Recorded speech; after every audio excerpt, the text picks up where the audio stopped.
Again, my name is Arce. I'm standing up here representing a couple of capacities. First being, I'm a plaintiff in the HB 2281 case, and I'm also an employee for TUSD. I'm the Director of Mexican American Studies. I've been with the department since its inception. Agustin was talking about, how we began to formulate these ideas on how to be responsive to the needs of our community, particularly the Latino community, because we knew, and we still know, that as a community overall, we are not doing well. We have the second highest dropout rate in the district, one of the highest dropout rates, if not the highest in the nation. There's a huge academic achievement gap that persists. So as a result, we came and we studied the literature. We utilized our experiences in culturally relevant curriculum and pedagogy that we had the fortune of experiencing at the college level, and we said, there's no reason why we cannot scaffold this, or we can't make it age appropriate for K-12 education. And the educational literature really points to that. Really points to the efficacy of Chicano studies. Really points to the efficacy of culturally relevant curriculum. Points to the efficacy of students seeing themselves in the curriculum. That is a validating experience for our students. I don't think we've ever had a student that has told us that this was not a good experience for them and that they did not see their educational experience as something worthwhile when it was one of cultural relevancy, historical relevancy, social relevancy.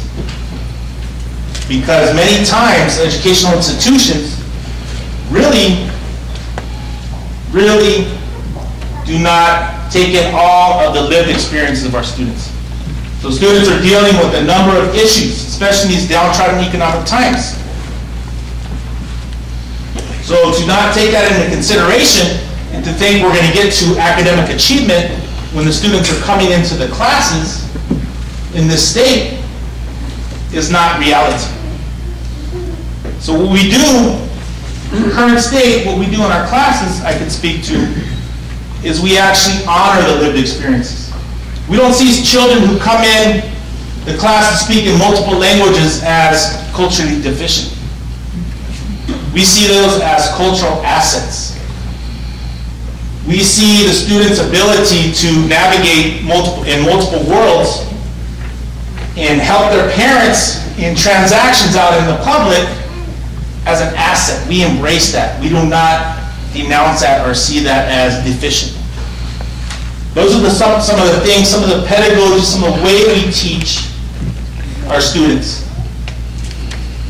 And it goes back in the educational literature how students of color, and particularly in our instance, Mexican American Latino students, there's been this ugly cloud over this community. And that has been one of cultural deficiency. So currently we exist at the high school level. We are 43 sections at the high school level. We have an American History, Mexican American Perspectives course, where we look at American history in a broad sense and really scale it down to provide that engagement for students so they can see themselves as contributors to the United States. They can see themselves as contributors to their neighborhoods. They can see their families as contributors to this great nation.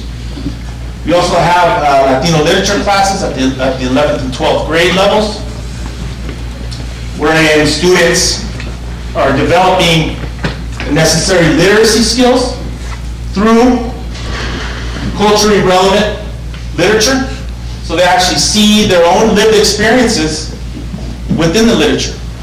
And then the other class that we have at the high school level is the American Government Social Justice Education Project, a collaboration that Dr. Agustin Romero initiated, established, started, and really solidified a strong working relationship with the University of Arizona's College of Education, as well as the U of A's Mexican American Studies Research Program Department.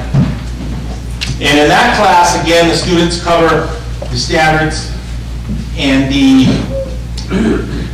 cover the standards for American government, yet they go a little deeper. And they participate in participatory action research, where they identify problems in their lives, in the barrios, research those problems, engage in college level, oftentimes graduate level research, and then they come up with solutions. And then they show those solutions. They present those solutions to governing boards. So it is really American government in action. So that's a little bit about our classes in a nutshell. In my capacity as a plaintiff in HB 2281,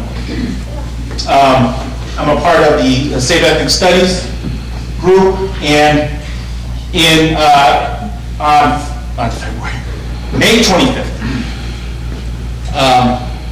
not May 25th, yes, May 25th.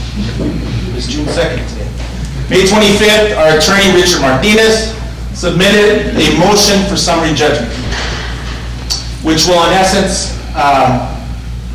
force the federal judge, Judge Tashima, to actually decide on the constitutionality of this bill. It's not a bill any longer, it's actually a statute, it is a law. So, based on the facial challenge, based on the vagueness, the void for vagueness doctrine.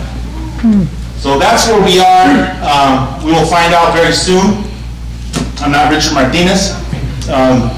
So if you have any questions, you could contact Dea in the back or Richard Martinez, and he could speak to the actual legalities of it. But soon we will find out where we are with regards to the constitutionality of the bill. So that we find that very exciting. We have a high sense of anxiety that's taking place. And then also at the district level, we don't know where we stand. You know, the communication has not been healthy, it hasn't been positive, it hasn't been free-flowing. So we don't know where we stand as far as Dr. Stegman's proposal to reduce the classes to an elective status, or if they're going to maintain their status as core classes. So there's a lot of unknowns.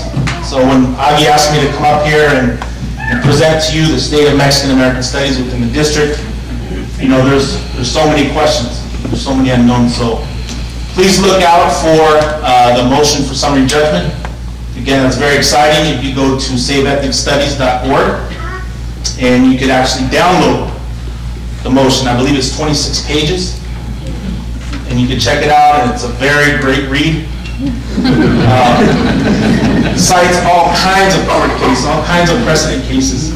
Something that I wish we were in session right now, because our students in our government class and our history class can actually take a look at that and see, you know, the precedent cases that came before speaking to the First and 14th Amendments. So that's where we are. I will be available to answer any questions for you all, engage in dialogue, whether it's for or against the program. We're always open to that. So thank you.